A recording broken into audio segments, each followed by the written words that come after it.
guys, welcome back to my channel. Myself Monica. ఇంకా ఎవరైనా నా ఛానల్ని సబ్స్క్రైబ్ చేసుకోకపోతే please do subscribe to my channel. ఈరోజు రెసిపీ వచ్చేసి అందరికీ చాలా ఫేవరెట్ అయిన రెసిపీ. అదేంటంటే మినీ పిజ్జాస్, అది కూడా వితౌట్ పిజ్జా బేస్. అలాగే మనం ఏ ఫ్లోర్ మిక్స్ చేయకుండా ఈ రెసిపీ అనేది ప్రిపేర్ చేయబోతున్నాం. చాలా healthy and tasty recipe. Just 15 minutesలో మీకు మంచి టేస్టీ రెసిపీ అనేది రెడీ అవుతుంది. తప్పకుండా ఈ రెసిపీని వీడియో ఎండింగ్ వరకు చూడండి, ఓకేనా? ఇక్కడ నేను తీసుకున్నాను సమ్ వెజ్జీస్ తీసుకున్నాను. క్యాప్సికమ్, ఆనియన్, టొమాటో, అలాగే boiled sweet corn and black olives. ఇక్కడ మీరు ఏ వెజ్జీస్ అయినా తీసుకోవచ్చు, క్యారెట్ కూడా తీసుకోవచ్చు. ఇది వచ్చేసి ఇడ్లీ బ్యాటర్.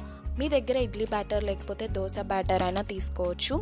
మీ రుచికి సరిపడా సాల్ట్ యాడ్ చేసుకొని బాగా మిక్స్ చేసుకోవాలి. చాలా అంటే చాలా హెల్దీ అండి. బయట ఇప్పుడున్న పరిస్థితుల్లో మనం తినలేం కాబట్టి మీరు ఇంట్లోనే ఇలా ఈజీగా చేసుకున్నారంటే అందరు కూర్చొని బాగా ఎంజాయ్ చేయొచ్చు.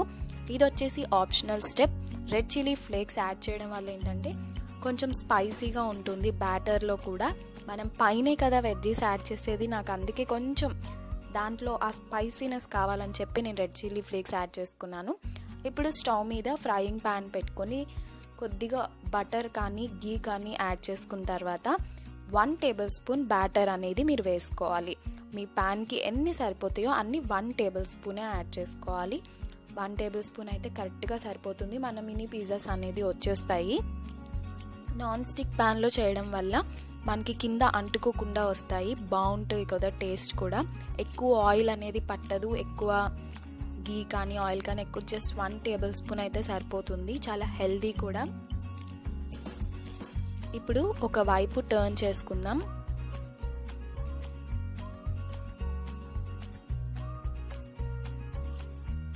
టర్న్ చేసుకొని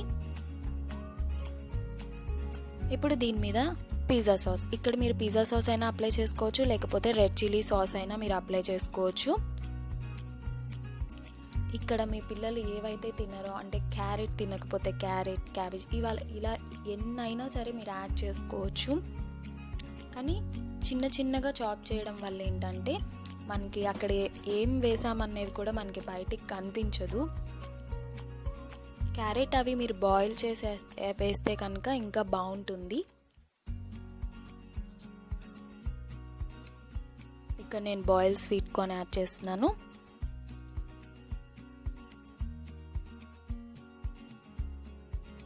మొన్న స్టఫ్డ్ పిజ్జా రెసిపీ చూపించాను కదా ఇడ్లీ బ్యాటర్తోనే, అది ఎంతమంది ప్రిపేర్ చేశారో నా కామెంట్ సెక్షన్లో చెప్పండి.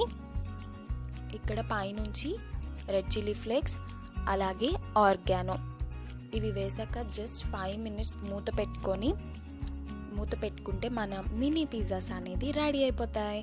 చాలా అంటే చాలా టేస్టీ అండ్ కలర్ఫుల్ రెసిపీ అండి. చూడగానే తినాలనిపించే రెసిపీ ఇది. ఎంత బాగుంటుందంటే మీరే తిని చెప్తారు కూడా నా కామెంట్ సెక్షన్లో చాలా బాగుందని. తప్పకుండా ఈ రెసిపీని మీరు ట్రై చేయాలి. ఇది మైనస్ సాస్తో కానీ టొమాటో కెచప్తో కానీ తింటే అదిరిపోతుందండి. తప్పకుండా ఈ రెసిపీని ట్రై చేయండి, ఓకేనా? Bye. Thanks for watching. Have a nice day.